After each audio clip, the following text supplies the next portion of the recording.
Borders are back in fashion. How does a good border look in the near future? Is it watchtowers, minefields and drones? The Great Wall of China, Hadrian's Wall, the Maginot Line, the East Shield. What are their strengths and weaknesses? Join me, Jan Darasz, for How We Got Here. A US missile base opens near the Polish town of Redzikowo. A sign of a blooming partnership, a sign of lines being drawn on Poland's border.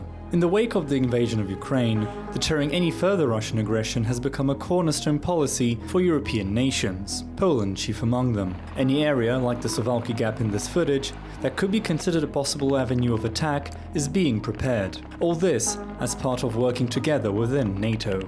As the NATO frontline state, we are facing growing threats related to unprovoked Russian invasion of Ukraine and hostile action on the border with Belarus.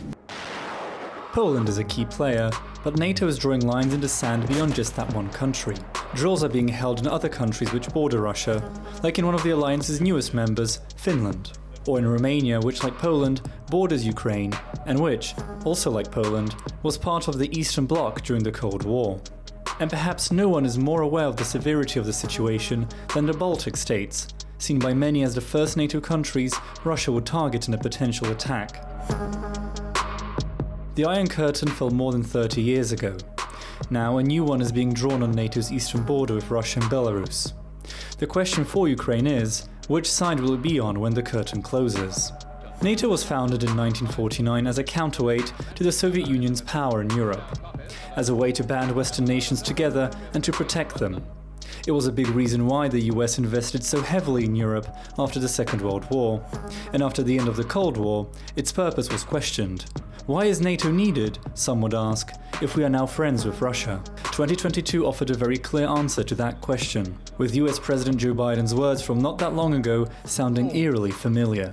Back then, we were living through an inflection point, a moment of tension and uncertainty. The world was divided by the Cold War. Building up defense also goes beyond just Europe and NATO. Other American allies and Western partners, like Japan, are building up deterrence measures of their own. These and many other decisions are creating a widespread network of military alliances that has not been seen since the Cold War. An alliance network which, in a few years, may exceed any that came before it.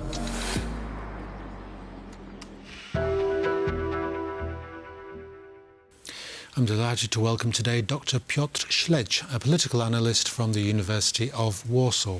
Welcome to the programme. Thank you for having me. Great to have you.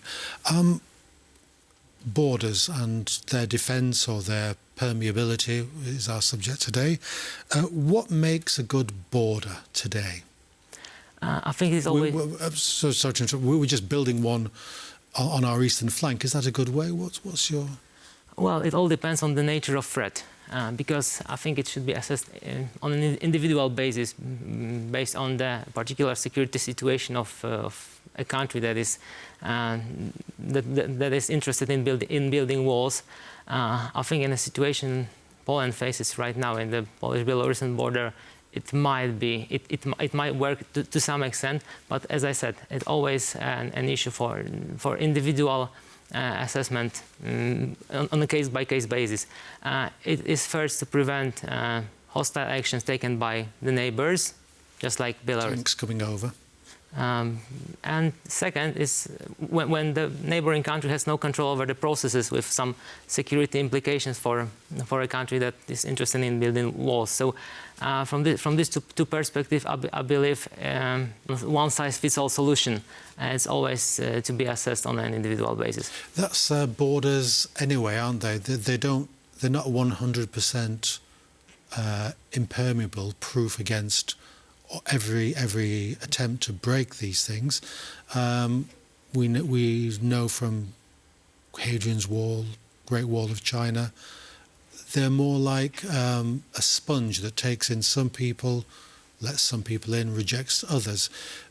Our eastern border, that's a combination of the two. It's these hard-edged military responses, and then is there a commensurate response to regulate the people coming in from that area?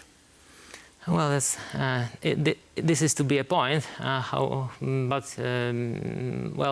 it's not only about physical access to the territory. Remember, we already have more than 300,000 Belarusian people living in Poland who are in touch with their families in Belarus, who visit the home country. So the physical access is one thing, and but at the same time, many processes happen with no regard for physical borders currently. The historical examples you referred to work at their time. Let's say they were tailored to them to the very moment. And currently, in the world which is already globalized and which is a deep and broad network of international interconnections, I think we must be a little bit more sophisticated. In what way? I mean, your point about globalization is a physical barrier may not work. So how does a country protect secure its borders? That's the first lesson, the first duty of every government, surely. The key word in this regard could be resilience, because situation awareness from the society side becomes crucial at the time, because politics is not everything in this regard. It is also about international business, about technologies, the internet in particular, about migrations, which is to be controlled, but to what extent it's even possible. So it's a huge task for a modern state to elaborate this kind of instruments preventing external threats of this kind. The idea of safe.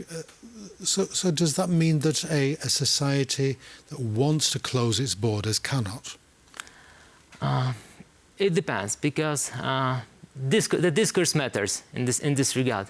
I think the situation has not changed so significantly in comparison, for example, to the situation in 2015, 2016. The immigration wave was huge at the time, and I hardly remind any tangible political decision to close the borders in the today's matter. But right now, given the political situation in quite many European and Western states, with this anti-immigration parties gaining in popularity, I think it's also a response.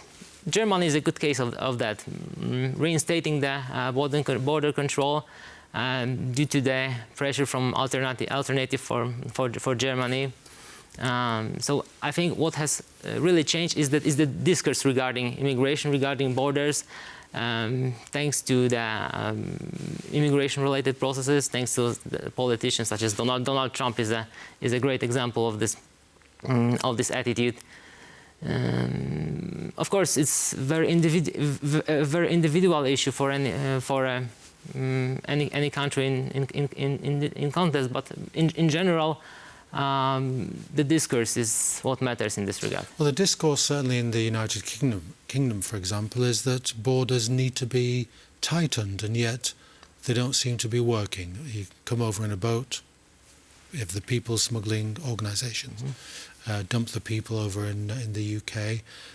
But does this, so in one sense, it supports your point about globalisation, can't really stop illegal immigration. But does this mean that our whole notion about this rather idealistic view of the world, a world without borders, a world of free movement, is slowly changing into the opposite? Collapsing. It's a question. I could give two answers to this question. One is political and discourse related, and the other is about practice. Because politically it's very profitable to use this rhetoric. We can see most of major parties in Poland getting more and more anti-immigrant in their political agendas, while at the same time the business, migration flows, spread of technology. It just happens without major restrictions on that, and I'm not sure anybody is interested in such restrictions. Look at the situation with exports to not Russia but to Kyrgyzstan, Kazakhstan, re-exporting goods to Russia.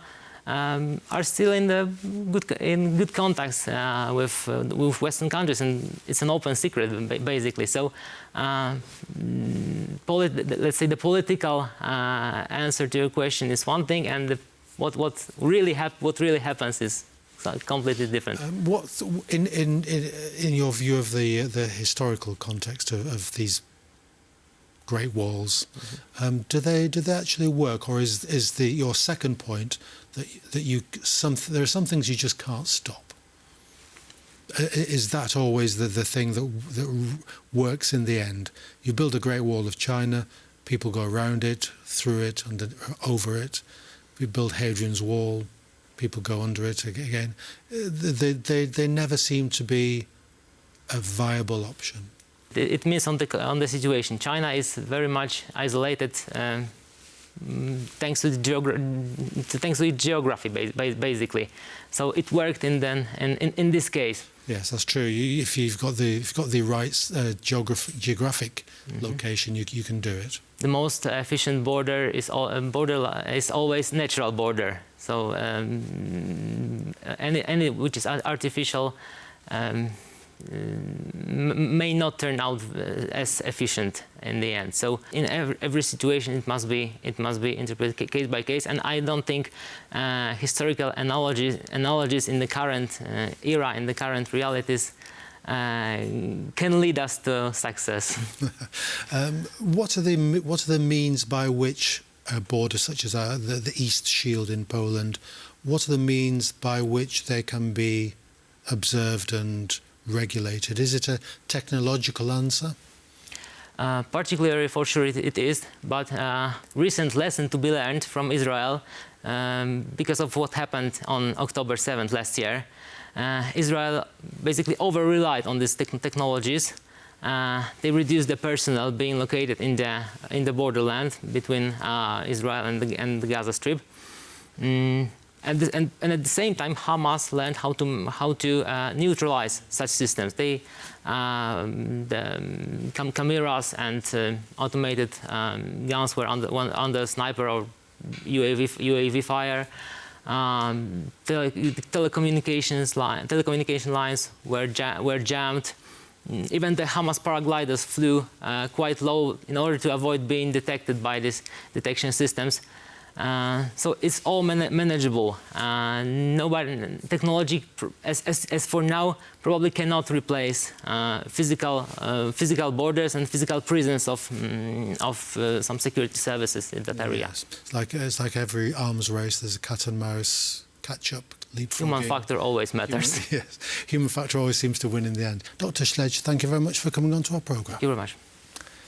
That's all we have time for today. Join us next time for How We Got Here.